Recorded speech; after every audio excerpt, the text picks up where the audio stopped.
What's up, you guys? I just wanted to be on a more chiller vibe today, and I wanted to come to you guys at your natural hair virtual bestie and give you guys some tips, some reminders as it pertains to your natural hair, because a lot of times we just consume so much natural hair videos and content and we kind of just lose sight of it being personalized to us. So I just wanted to give you some reminders about your natural hair and just to let you know, you're not alone, girl. Natural hair is a journey, but it's not linear. So let's just get into these few little things. First up is finding a natural hair regimen. So I do have a video going live, if it's not already live, on my channel, where I kind of give you just a general foundation of building your natural hair care regimen, which you can personalize and tailor to best fit you, but just kind of adjust a foundation for you to kind of figure out what you need to do for your natural hair, or where to start if you don't know where to start, or if you're new.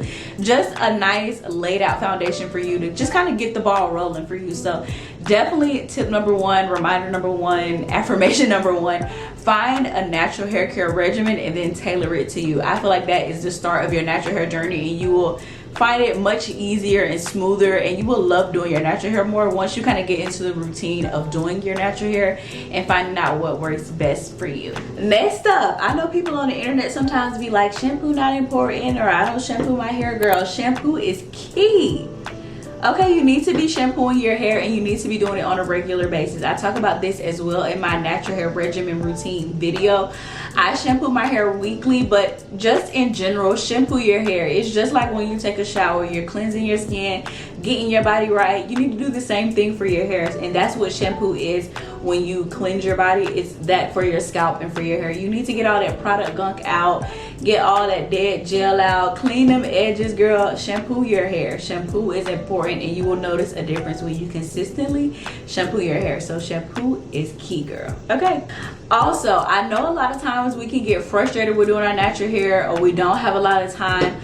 Definitely take your time with your natural hair, especially in the primitive beginning stages. Definitely take the time to take your time doing your natural hair. I know a lot of times we want to rush and get it done quick, but that can lead to a lot of breakage, combing excessively where we didn't need to, or brushing too hard because we're rushing or we're frustrated. Take your time. It's okay to set aside time and be like, no, I can't go out, girl, I gotta do my hair, or can we go out later, or doing it later on in the night or early in the morning. Take your time when you do your natural hair, and you giving your hair the TLC it needs, it will in turn be good to you. Your hair will last longer, you'll have less breakage, you'll have less frustration, because you're taking the time to learn your hair, taking the time to be gentle with your hair. It's just truly important to take your time when doing your natural hair, whether you're a veteran naturalist or whether you're new to natural hair. I definitely recommend, if you can, which you should, take your time doing your natural hair. Dedicate time just specifically for your natural hair, so you're not rushing to do it. Another thing I've learned along the way as being a natural hair creator and learning more about my natural hair is to work in smaller sections.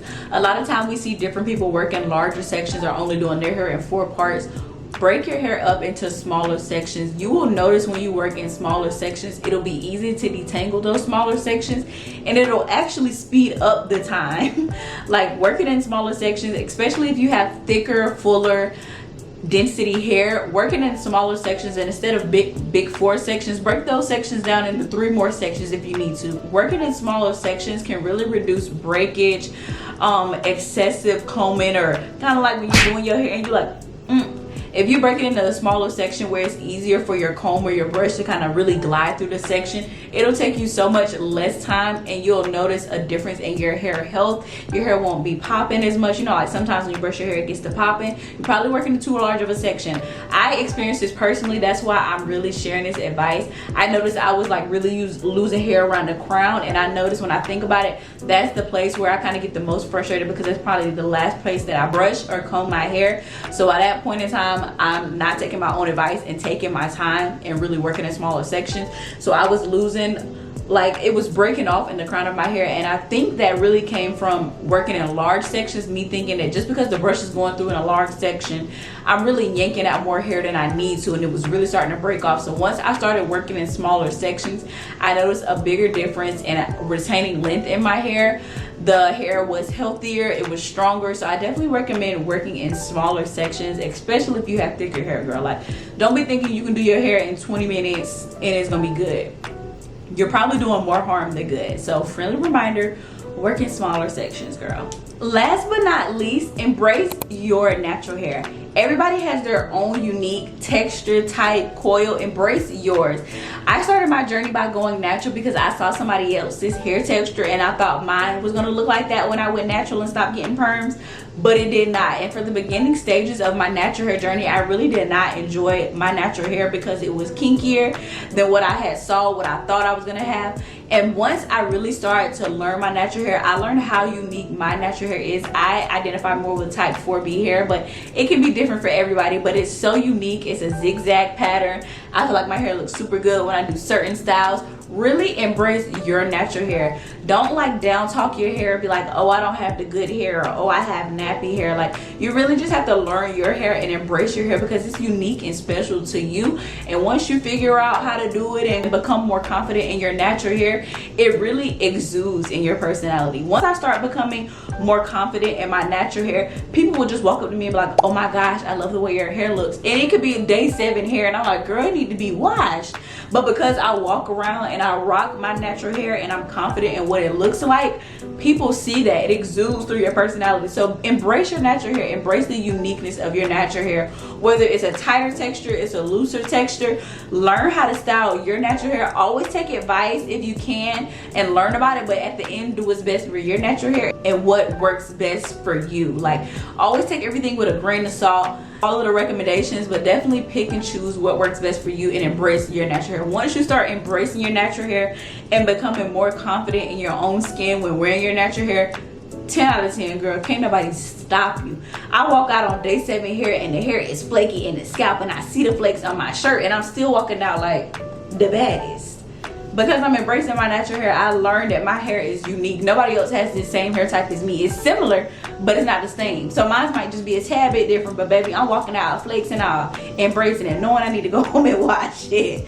That's not the point though. Embrace your natural hair. I cannot say that enough. Once I start embracing my natural hair and really enjoying the uniqueness of it, it really changed my natural hair experience. So that's it for this video. Just a quick little affirmation, some tips, some reminders for your natural hair in case you forgot. You consume so much natural hair content and you kind of get lost in the sauce, but I just wanted to come back and reel it back in and say, like, these are just some things you need to remember to help you on your natural hair journey. But I hope this video was helpful, whether you just needed this little push, whether you just needed some of those friendly reminders, whether you needed the motivation about your natural hair, or if this was motivation for you to start your natural hair journey. Let me know in the comment section below. But I hope you like this video. Let me know if you want me to do more of these, but I hope to see you in the next one because over here we're fabulous. Obviously we're flourishing and having fun. Bye.